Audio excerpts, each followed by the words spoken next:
of my 38 years, I've been asked hundreds of times, "What are you?" My answer has always been the same. I'm biracial. I'm half black, half white. Of those hundreds of times, there have only been a few when my response has been met with resistance. And each time it was, the reason the person gave for them not wanting me to identify as I do, as I am, has been, yeah, but that's not how society sees you. I can't speak for society, but speaking from my own experience, I can tell you that embracing my biraciality has enabled me to live authentically, and that the facts of my life offer a powerful argument for why more people who hold seemingly dichotomous identities should be given the space to embrace all of who they are. So even though you haven't asked me, what are you? I'd like to share why I've always said, and will always say, I'm half black and half white. I'm biracial. My mother, Sunny, is a white woman. She wasn't pregnant when she wasn't married when she got pregnant with me, and she couldn't have cared less that that was frowned on by society. It was through her example that I learned that it's better to choose love than to have our choices dictated by the opinions of others. My dad, Daryl, is a black man. Since my parents split up before I was born, he was never in my life. Yet I inherited most of my physical features and the first part of my name, Daralyse, from him. Although Daryl wasn't in the picture, I had not one, but two stand-in father figures whose enduring and ongoing presences helped shape how I see the world and myself. The first was my mother's father, who I referred to as GP, short for Grandpa. GP had 10 children and eventually 23 grandchildren, and I was hands down his favorite. I should tell you that he was white. My second father figure was my mom's boyfriend, Rodney. My earliest memory is of being carried on his shoulders when I was 3. I called him SD, short for stepdad. He called me baby girl. Baby girl, he'd say with a smile, you might not be my blood, but you're my daughter. And when he died a few years ago, I was listed as his daughter in his obituary. What I haven't yet told you is that Rodney was black. Throughout my life, I formed genuine and lasting relationships with black, white, and biracial people.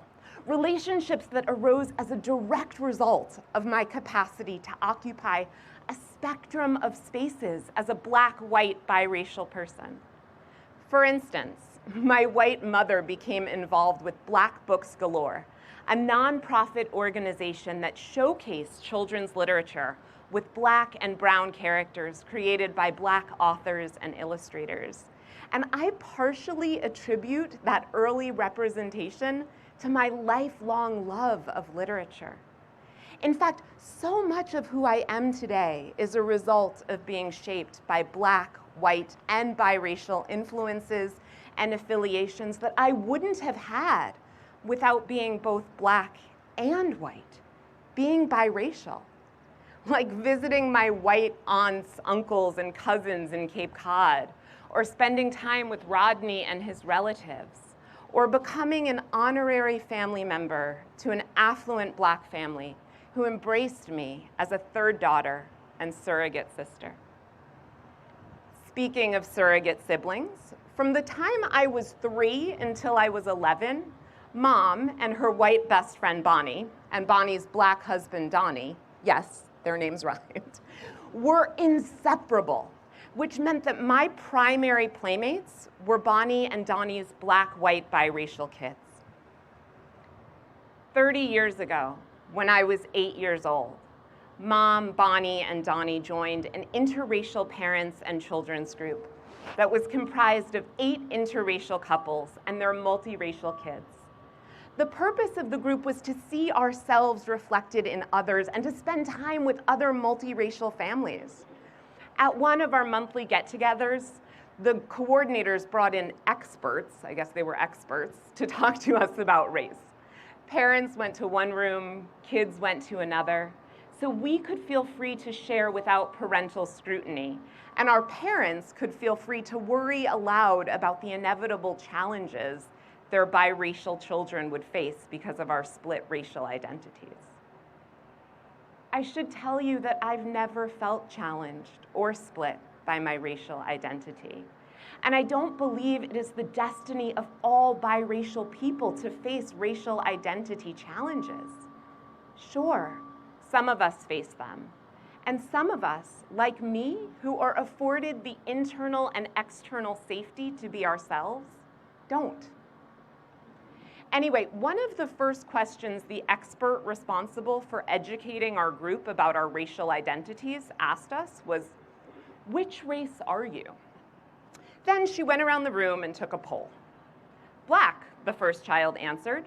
"Black," the second one said. "Black," came the third.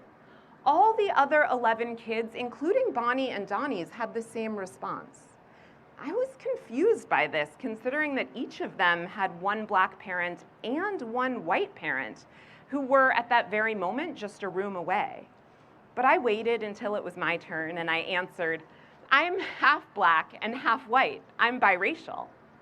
The facilitator seemed taken aback. "But how do you identify?" It was my turn to be taken aback. "I'm biracial," I repeated. "I'm half black, half white." "But which one?" I looked her straight in her kind brown eyes and said, "I'm not one. I'm two things at the same time in the same person." She thought for a moment, then informed me that that's not how society sees me. I told her I didn't care how society sees me. I knew who I was, who I am. I feel incredibly blessed to have been taught to embrace the fullness of my racial identity, and even more broadly, to have been taught not to define myself based on other people's assessments, which, when it comes to black, white, biracial people in America, have been erratic and ever-changing. Let's look at the history. In 1850, someone with my exact same ethnic ancestry would have been recorded on the US Census as mulatto. In 1890, in addition to mulatto, the census added the categories quadroon and octoroon to describe those whose parentage rendered them a quarter or an eighth black, respectively. Those sort of fractional categorizations of people are antiquated and offensive. Yet at the same time, they point to the reality that black and white weren't always constructed as binaries with nothing in between. In fact, it wasn't until the early 1900s that the one-drop rule was culturally and legally codified into American society. If you're not familiar with the one-drop rule, it was an arbitrary designation that held that if a person had a single drop of quote-unquote black blood, they would be considered all black to the exclusion of their white heritage. The institution of the rule came about in an effort to enforce segregation and to strip people of color of power and privilege. And roughly 100 years later, the one-drop rule is no longer a legal designation, but it remains a societal construction designed to maintain the stark divide between you white people and us black people, or you black people and us white people. But I'm both. And I love the unique spectrum space that I occupy. I love Sunny and Daryl and GP and Rodney and Bonnie and Donnie and the black and white and biracial children I grew up with, all of whom were like stand-in siblings until the birth of my biological sister, Tyla, a few months after my 12th birthday. Tyla would be black too, according to the one-drop rule, mulatto in 1850s terms, and a quadroon according to 1890s standards. Although we're technically half siblings, we're wholly connected in love. And like me, she identifies as biracial. I'm not saying every multiracial person needs to identify the way I do. What I'm saying is that we shouldn't define ourselves based on the constructions and conventions of the same society that slaughtered millions of people while invading, then colonizing their land, stole human beings from across the ocean, then sold them into slavery, subjected them to rape, and murdered those who attempted to run away. A society that locks children in cages and incarcerates people based on the color of their skin. As the individuals who comprise society, we have a responsibility to move beyond narrow constructions and conceptions, and to embrace people not for who we tell them they have to be, but for who they tell us they are. In my work as a journalist and a diversity, equity, and inclusion strategist, I've had the honor of interviewing many individuals who share my same racial makeup. Most of them I've spoken with haven't grown up claiming both sides of themselves as I have. Yet most of them have also told me about having experiences that are unique to their biracial identity. For example, having the disastrous and hilarious experience of a white mother trying to do their multi-ethnic hair. Or being aware that their complexion somehow granted them access to what several people have described to me as both the Black world and the white world. Because of the unique non-binary space that we occupy, many of us biracial people have had experiences that can't be adequately understood if we pick sides along the racial divide.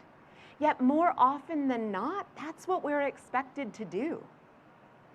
In the United States, Black, white, biracial adults are 3 times more likely to personally identify as Black than as white. And 61% say they are perceived by others to be Black and not multi-ethnic or biracial. Statistics that make infinite sense given America's systemic racism and the lingering impact of the one-drop rule. But definitions don't sync up with lived experiences.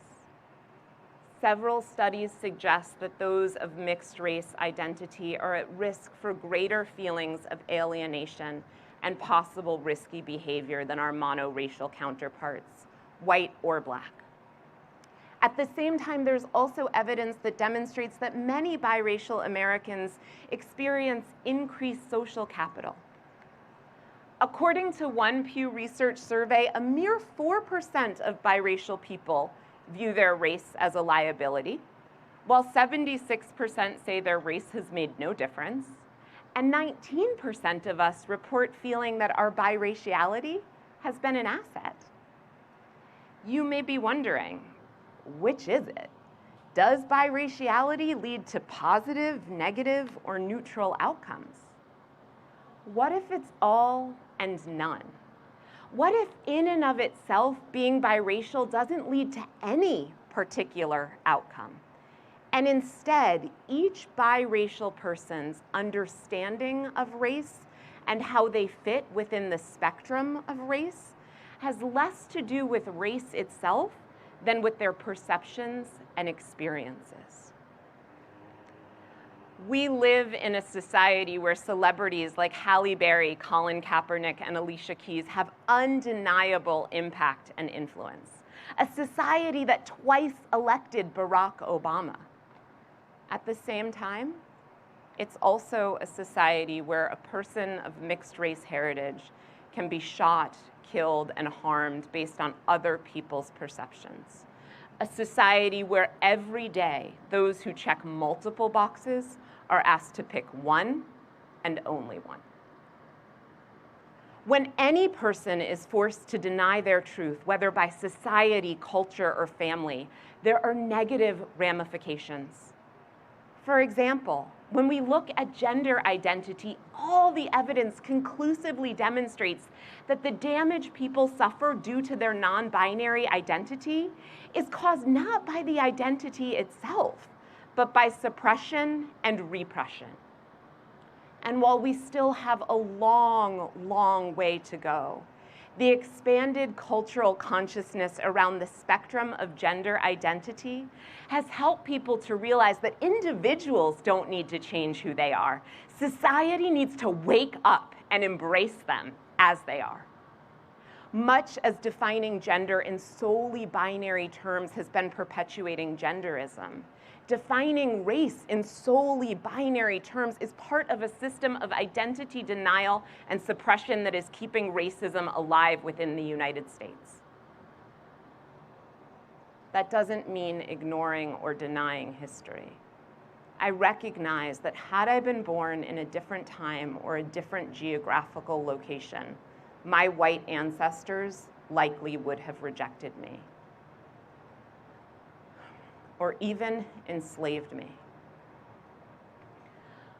I know too that my Black ancestors could have enveloped me into their fold as an equal and active family member. Or alternatively, they could have referred to me as a tragic mulatto and ostracized me because of my light skin and obvious ties to their oppressors. Those attitudes are still all too prevalent. I've listened to heartbreaking personal stories about multiracial people being called the N-word, being left out of their white relatives' family gatherings, or being rejected as not Black enough by Black friends or family. I feel incredibly fortunate to have had enough lifelong support and safety that I've been able to unapologetically embrace all of my racial identity and to cherish the experience of existing in the spectrum between Black and white. What's more, if I were to pick a side, Black or white, to the exclusion of the other, what would that mean for all the times my white mother tucked me in at night after reading me bedtime stories with affirming brown-skinned characters? Or the times my Black stand-in father took me out for ice cream or schooled me in Uno? Wouldn't I be erasing my life experiences? I am a biracial person whose life has been enriched by my white, Black, and biracial family and surrogate families. And I don't want people like me to continue to be pressured into binary categories or to have their identities superimposed onto them instead of being granted the freedom to own and acknowledge their truth. Racism occurs when ignorance is weaponized, and when people and systems dehumanize and devalue others. So shouldn't we lean into truth, into love? If, as a cultural collective, we hope to build racial resilience, we have to support more expansive and inclusive understandings of race. And if we care about the individuals that comprise society, we have to support people in owning and embracing all aspects of themselves. Loving my Blackness and whiteness at the same time has helped me to understand that there's something beyond separation, division, hate, and fragmentation, something beyond the pain of the past. And my conception of an ideal society is one in which people can be all of who they are. So if you're biracial, the next time someone asks you, how do you identify? I hope you'll say whatever aligns with your sense of yourself, not what you've been conditioned to think you have to believe, or conditioned to think you have to say in spite of who you know yourself to be. And if you're not biracial, when a person who is tells you they are, please don't ask them to pick a side, because there are no sides when you exist within a spectrum. Thank you.